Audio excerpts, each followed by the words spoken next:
আমরা সবাইকে বন্ধু মনে করি, আমরা কাউকে প্রতিদ্বন্দ্বী মনে করি না, আমরা সবাইকে আমাদের সহযোগী মনে করি, আমরা কাউকে শত্রু মনে করি না, আমরা সবাইকে আমাদের বন্ধু মনে করি। তবুও আমাদের ঈর্ষান্বিত অগ্রগতি দেখে অনেকেই বলে the rising sun KGN high school বন্ধ হয়ে যাবে। আমি দ্ব্যর্থকণ্ঠে জানাচ্ছি, the rising sun KGN high school কোনোদিন বন্ধ হবে না। এটা প্রচণ্ড প্রতাপে দুর্ধন্ত গতিতে সামনের দিকে এগিয়ে যাবে। যখন আপনার ছেলে বা মেয়েকে আমার প্রতিষ্ঠানে চলে আসে, তখন তার সম্পূর্ণ দায় দায়িত্ব আমার উপর চলে আসে। এটা একটা সরকারি অনুমতিপ্রাপ্ত প্রতিষ্ঠান, যে কেউ ইচ্ছা করলে এই প্রতিষ্ঠান বন্ধ করতে পারবে না। কারণ তাদের জীবন, যেই ছেলেমেয়েরা এখানে লেখাপড়া করছে, তাদের জীবন এই প্রতিষ্ঠানে।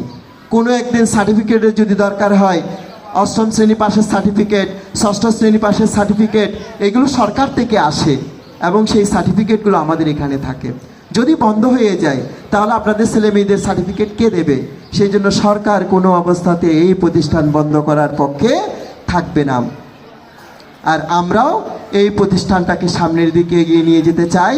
আমরা টেকনিক্যাল সেকশন এখানে চালু করতে চাই। আপনারা আমাদেরকে সহযোগিতা করবেন।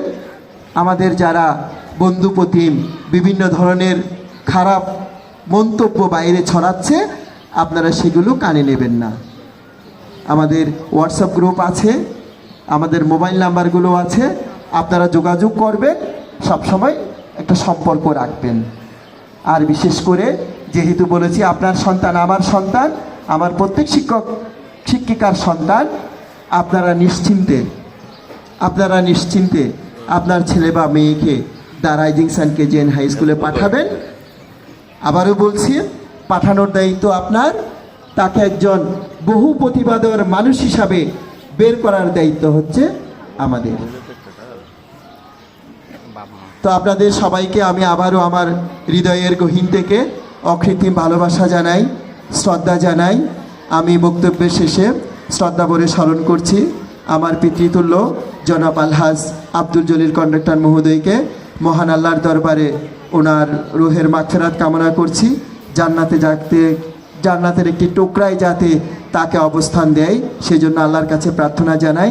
এবং আপনাদেরকে আবারও আমার হৃদয়ের গহীন থেকে ভালোবাসা, শ্রদ্ধা এবং সালাম জানিয়ে আমি আমার বক্তব্য এখানেই শেষ করছি।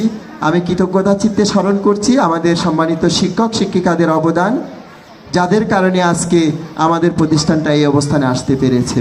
আমাদের অভিভাবকরা সুন্দর সুন্দর মন্তব্য করছে।